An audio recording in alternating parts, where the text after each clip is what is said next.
component of that was compelled speech as well, wasn't it? One of your arguments? Right. So once you start to have to describe this, once I had to sit down and spell it out, it became apparent that what we were really asking the court to do was to relieve the city from being compelled to speak. Because the statute said you have to keep these and you have to maintain them and you shall never remove them, what we thought we were really being told was you have to keep broadcasting this message that everybody thought was great in 1907 forever and ever. And we didn't think in 2017, certainly not in 2019 when we filed the case, that it was a message we wanted to broadcast anymore. And it was a message that citizens perceived as coming from our local government. So even though it was the state saying you have to keep these, this was known as the Norfolk Confederate Monument, and it was our city council members who were hearing about it and complaining about it. They were the ones that had been sued by the self-styled civil rights activists. They were the ones that would be liable under the state statute if they moved it or changed the message in any way. So it read as local speech, and it was speech we didn't want to be broadcasting anymore. And so it became the doctrine of compelled speech, and whether we could be compelled to speak is kind of where we ended up having to go with our theory of the case. So do localities, in this instance, because localities are a subdivision of this Commonwealth, do localities have a right to speak independently of the Commonwealth or of the federal government? What's your thought on that? Well, the short answer is we still don't know. I think people know how this story plays out. The monument has been moved, the statute has been changed, the case between the City of Norfolk and the Commonwealth, that the Commonwealth has to be dismissed. We didn't get a ruling on anything. We withdrew the case. There is now a path to removal that didn't require invalidation of the old statute. So I don't know the answer right now. As we were trying to analyze the case and as we were preparing to argue it, it does appear from most of the Supreme Court precedent that government speech isn't the type of speech protected by the First Amendment.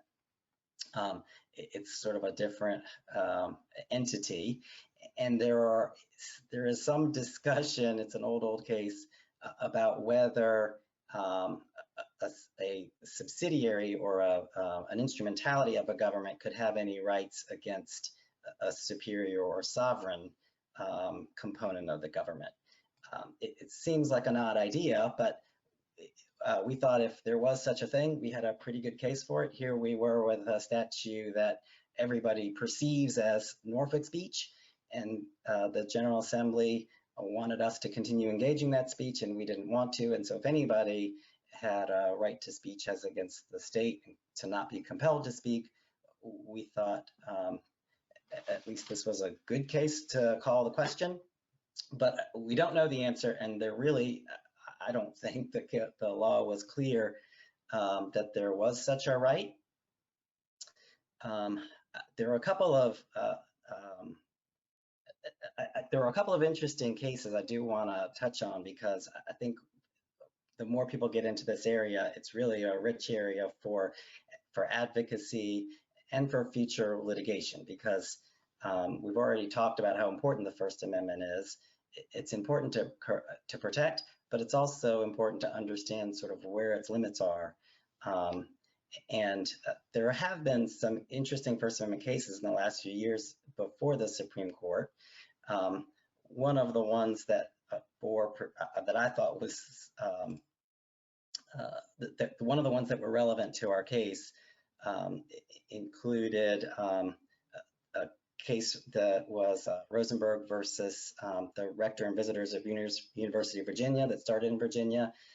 There's some language in there that says basically governments are entitled to say whatever they want, say what they wish.